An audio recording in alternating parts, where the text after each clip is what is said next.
आहा, देखो भाई, मैं सबसे बड़ा हूँ, इसलिए मैं बंटवारे का काम करूंगा। बोलो, तुम लोगों को मंजूर है? भैया मैं तो मंझला हूँ, आप जो बोलोगे मुझे स्वीकार है। भैया, आप दोनों तो मेरे बड़े भैया हो, मैं तो सबसे छोटा हूँ। आप लोग जो फैसला करोगे मैं उसे स्वीकार कर लूंगा। पिता के जाने के बाद आप दोनों को मैं पिता स्वरूप मानता हूँ। तो फिर ठीक है, सबसे पहले हम खेतों का बंटवारा करते हैं। देखो भाई, हमारे पास 2 खेत हैं और एक मेड़ है। हम लोग 3 भाई हैं, इसलिए 2 खेत में से एक मैं और एक मंझला लल्लन का होगा और बचा मेड़ छोटा भाई यानी कि भोले का होगा। अरे वाह, बहुत अच्छा निर्णय है भैया, मुझे मंजूर है। कहो भोला, तुम तो चुप हो गए, क्या तुम्हें मंजूर नहीं? नहीं नहीं भैया, आप जो कहेंगे वह मुझे मंजूर है। अच्छा तो ठीक है, अब बारी आती है हमारे पिताजी द्वारा लगाए गए आम के पेड़ का। चलो अब आम पेड़ के पास चलते हैं। अब तीनों भाई आम पेड़ के पास आते हैं। आम के पेड़ में 2 डाली है, दोनों डालियों में आम के फल लदे हुए हैं। देखो भाई, ये है आम का पेड़। अब इसका बंटवारा भी कर लेते हैं। देखो, इसमें 2 डाली है और एक जड़ है। इन 2 डाली में से एक डाली मेरा होगा और एक लल्लन का होगा और जड़ भोला का होगा। बहुत अच्छा भैया, ये फैसला भी मुझे मंजूर है। आप लोग तो बड़े हो, मैं तो सबसे छोटा हूँ। मैं भला आप लोगों के बात को कैसे टाल सकता हूँ? मुझे भी मंजूर है भैया। अब तीनों भाई घर के पास आते हैं। अब घर का बंटवारा भी होना है। तो फिर ठीक है, अब बारी आती है इस घर की। इस घर में 4 कमरे हैं और एक छत है। 2 कमरा मेरा होगा और 2 कमरा लल्लन का, और जो खप्पर का छत बच जाएगा वो भोला का होगा। भीमा के इस फैसले से भोला बहुत दुखी हो जाता है। फिर भी बड़े भाई का फैसला मानकर वो कुछ नहीं कहता है। इस तरह घर का बंटवारा भी पूरा हो जाता है। अरे भैया, खेत, पेड़ और घर के बाद और एक जरूरी चीज तो आप भूल ही गए। अरे लल्लन, वो क्या जरूरी चीज है जो मैं भूल गया हूँ? क्या तुम मुझे याद दिला सकते हो? भैया, पिताजी ने हम तीनों भाइयों के लिए कुछ रुपए पैसे भी तो छोड़ गए हैं, आप उसे कैसे भूल सकते हो? अरे हाँ, याद आया। जरा रुको, मैं अभी लेकर आता हूँ। बड़ा भाई भीमा घर के अंदर से एक मटका लेकर आता है जिसमें कई सिक्के भरे थे और उनमें से कुछ पुराने जमाने के सिक्के भी थे। देखो भाइयों, इसमें से 2 प्रकार के सिक्के हैं। एक जो अभी वर्तमान में चल रही हैं, वहीं दूसरा जो हमारे दादा के दादा के दादा जमाने के हैं, यानी कि बहुत पुराने जमाने के सिक्के हैं, जो कि कुछ अजीब धातुओं के साथ बनाया गया है। तो भैया, अब इन सिक्कों का कैसे बंटवारा करोगे आप? तो सुनो, अभी के जमाने में जितने भी सिक्के चल रहे हैं, उन सिक्कों को मैं और मंझला भाई लल्लन का होगा, और जो सिक्के बहुत पुराने हैं, जो कि पुराने धातुओं से बनाए गए हैं, वो भोला का होगा। इस तरह दोनों भाई रुपए पैसे को भी ले जाते हैं। देखो भोला, पुराने जमाने के सिक्के में सिर्फ 4 ही सिक्के बचे हुए हैं। तुम चाहे तो इन 4 सिक्कों को ले जा सकते हो। और बहुत ही पुराने जमाने के 4 सिक्के भोला को देते हैं। भैया, आप दोनों तो सारे रुपये पैसे ले लिए। अगर मेरे तकदीर में ये सिर्फ 4 रुपया ही लिखा है तो मैं उसे स्वीकार करता हूँ। भोला अपने हिस्से के 4 सिक्कों को लेकर घर के अंदर जा ही रहा था कि तभी बड़ा भाई रोककर कहता है, अरे भोला, तू पगला गया है क्या?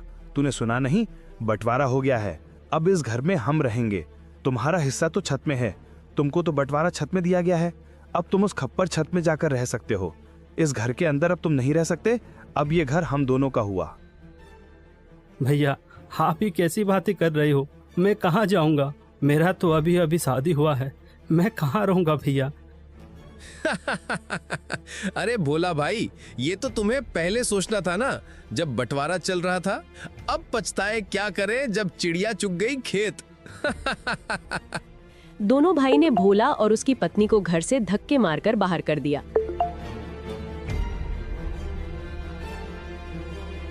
वहीं दोनों पति पत्नी गांव के तालाब किनारे अपनी एक छोटी सी कुटिया बनाकर रहने लगे। हे भगवान, यह हमारे साथ क्या हो रहा है? अब ना घर का रहे ना घाट का, कैसे चलेगा जीवन? 2 वक्त की रोटी तो छोड़ो, एक रोटी भी नसीब में नहीं है। अब रोते जाओ, जी भर के रोते रहो। अकल तो तुम्हारी घास चढ़ने गई थी, मेरी मती मारी गई थी जो मैंने तुम्हारे साथ विवाह किया। मेरी तो किस्मत ही खराब है। बड़े भाई बोलकर तुमने कुछ ज्यादा ही इज्जत दे दी। देख लिया नतीजा, अब भुगतो। पद्मा, वह दोनों मेरे बड़े भाई थे। अब बताओ भला मैं उनसे कैसे सवाल जवाब करता। अच्छा, तुम्हारे बड़े भाइयों ने तो अपने छोटे भाई के लिए कुछ नहीं सोचा? सब कुछ तो रख लिया। तुम्हारे हिस्से में क्या दिया है? खेत के नाम पर मेड़ दिया है और पेड़ के नाम पर जड़ दिया है, घर के नाम पर छत दिया है और पैसे के नाम पर ये आदम जमाने के 4 सिक्के दिए हैं। पद्मा, अब बस भी करो, और कितनी ताने मारोगी। अब छोड़ो उन बातों को। चलो छोड़ दिया, अब बताओ आगे का क्या? क्या करोगे, क्या खाओगे, कुछ बताओगे मुझे? अब मैं क्या करूं पद्मा, अब तो मेरे पास कुछ भी नहीं है। एक काम करता हूँ, मैं मुखिया के पास इन पुराने सिक्कों को लेकर जाता हूँ। शायद इन सिक्कों के बदले मुझे कुछ नया सिक्का मिल जाए।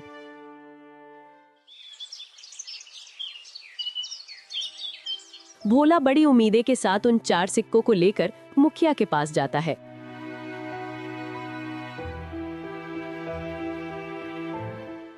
अरे भोला, तुम यहाँ? बताओ कैसे आना हुआ? मुखिया जी, मेरे पास ये सिर्फ 4 सिक्के ही हैं। क्या आप इन सिक्के के बदले मुझे कुछ नए सिक्के दे सकते हैं? अरे भोला, ये सिक्के बेकार हैं। अब ये चलन में नहीं रहा। भला तुम्हें इन सिक्कों के बदले कौन पैसे देगा? सच में तुम बहुत भोला हो। अब मैं क्या करूं? हे भगवान, मैं तो बर्बाद हो गया। मेरा सब कुछ लुट गया। अब देखो भोला, मैंने भी तुम तीनों भाइयों के बंटवारे की बात सुनी है। सुनकर बहुत बुरा लगा। दोनों भाइयों ने तो सब कुछ ले लिया और बदले में तुम्हें कुछ नहीं दिया। ऊपर से उन निर्दयी भाइयों ने तुम्हें घर से भगा भी दिया।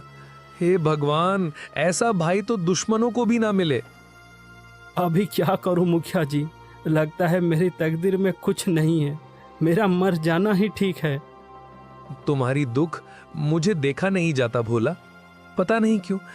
वैसे तो मैं किसी के ऊपर दया नहीं करता, फिर भी तुम्हारा दुख देखकर मेरे जैसे कठोर दिल भी आज पिघल गया। एक काम करो भोला, कल से तुम और तुम्हारी पत्नी मेरे खेतों पर काम करो।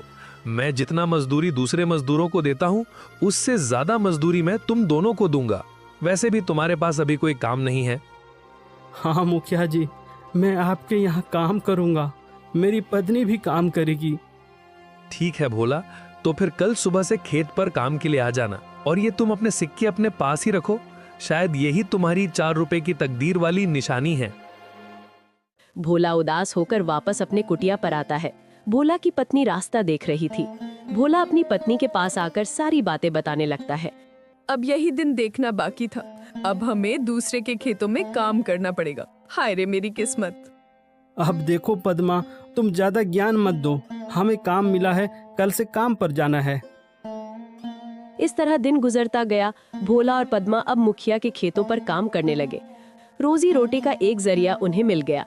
खेतों पर फसल लहलहाने लगी।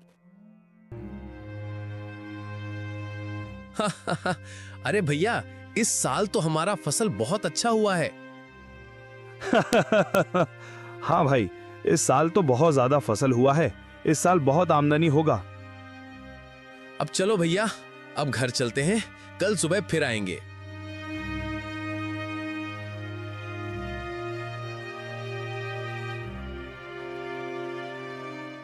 अरे पद्मा, देखो सुबह से दोपहर हो गया है। खाने का वक्त आ गया है। चलो कुछ खा लेते हैं। वैसे आज खाने में क्या है पद्मा? घर में जो भी थी रूखी सूखी सब ले आई हूँ, जाकर ठूसो। थके हारे भोला और पद्मा दोनों खेत के एक किनारे में बैठकर खाना खाने लगते हैं। अरे पद्मा, क्या हुआ? तुम अचानक खाना क्यों बंद कर दी? नहीं नहीं, कुछ नहीं। मैं तो बस ऐसे ही कुछ सोच रही थी। क्यों पद्मा, क्या हुआ? बताओ भी। देखो ना, हम कितना काम करते हैं सुबह से लेकर शाम तक। ऐसा कब तक चलेगा? क्या तुम्हें नहीं लगता कि हमारा कोई संतान भी हो जो बुढ़ापे में हमारा सहारा हो?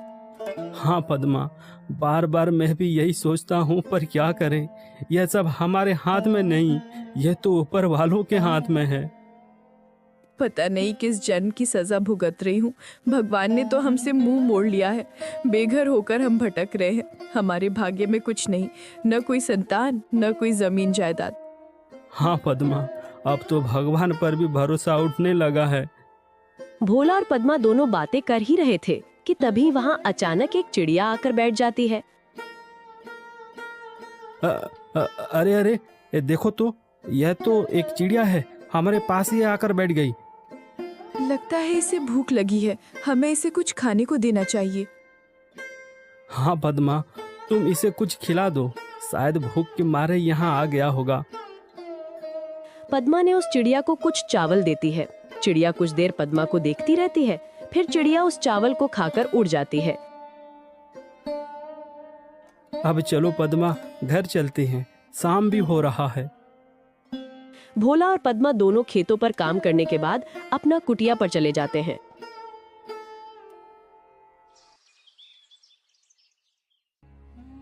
सुनिए भोला जी, ये फावड़ा उठाओ और मेरे साथ चलो।